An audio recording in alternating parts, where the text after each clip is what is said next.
What's up, y'all? Dr. Deptula coming at you live and loud, proud from the outside, the canal side in.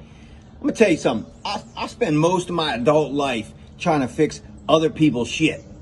I spend all my time studying, learning, figuring out how to help people dig out the blackness of their souls, fix their businesses, go into HR camps and teach people how to develop human potential. And I'm gonna tell you something. I'm embarking on this big journey where I'm pivoting. I'm pivoting towards leadership, just generalized leader development, generalized places where people can become the best version of themselves that is possible for them. And then they can lead in their churches, in their synagogues, in their temples, in their streets, in their businesses, in their homes. All of these things, all of these places are things and places that you can do in context that makes your leadership important to the lives around you. But I'm going to tell you something that you need to understand. One thing, that I'm as fucked up as anybody else, and I need help also. You know, all this time I spent in this beautiful place. Look at this beautiful place we live in. Okay.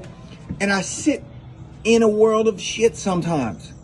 Okay. My personal life, my family life is amazing sometimes because we really fucking work hard at it. I mean, we really work hard at it, okay? And sometimes people bring stuff into our life that is just unnecessary. It's totally unnecessary. And so today I get a phone call, and I'm not going to tell you which person I get this phone call from, and they bring their black hole of emotional despair, of insecurity, and they layer that onto us and our family. This is real talk, y'all. Okay? If you want to be better, you got to get better. If you want to be in a place where you can give love, well, then you need to be in a place where you can receive love. And if you receive love, then you can give that love back into the world. This is the exchange that we go through. Okay? Now, the truth of the matter is that every time I sit down with an executive or an HR professor or professional, we're talking about, here's what you can do to improve the quality of your workforce, make everybody better. What I'm really looking at are just people that work in organizations. Those people work in organizations to produce things, they sell things, and then people make money to provide for their lives and their family. Okay, but those are real people, and I'm a real person too. And I got just the same things going on in my life as you do in your life. So don't think I'm sitting up here preaching on top of some steeple. I'm not. I'm telling you that I'm learning as I go along. Like the Reverend Jesse Jackson said, I am a work in progress. Okay? Now, the truth of the matter for our family is that I got to make sure that I put boundaries around our emotional and psychological well-being. Because people are like invaders. They like to come in and fuck my shit up.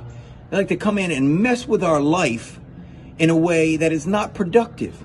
So what I'm telling you that it is in your life, in your life, if you want to be better, you got to get better. You got to spend a hard time and effort to do the work inside of yourself, to discover the brightness, to discover the light.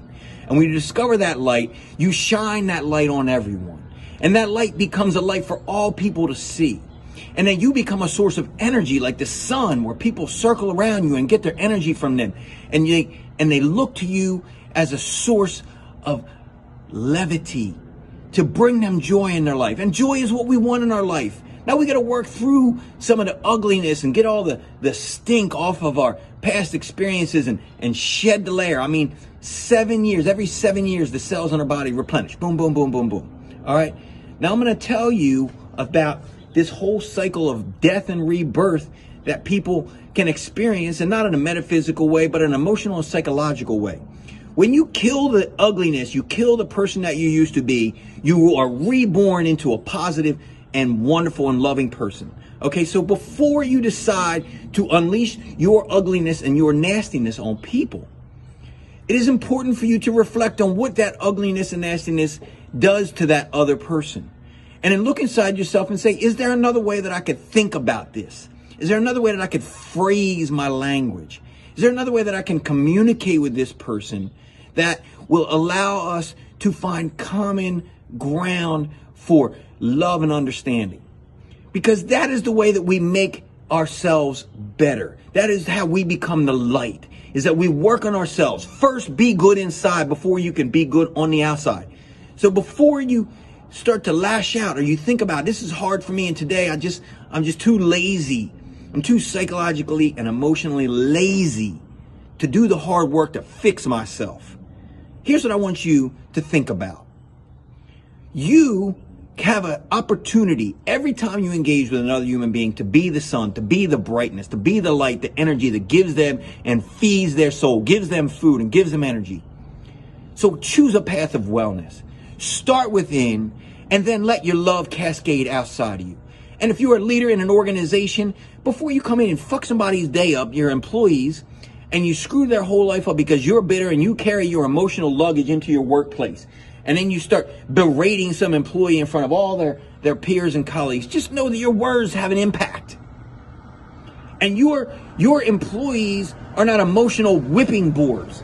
You cannot just take this shit out on people because you feel like you need to vent. You want to vent? Put your face in the pillow and scream as loud as you can. And do some walking out to the balcony and take a deep breath. Collect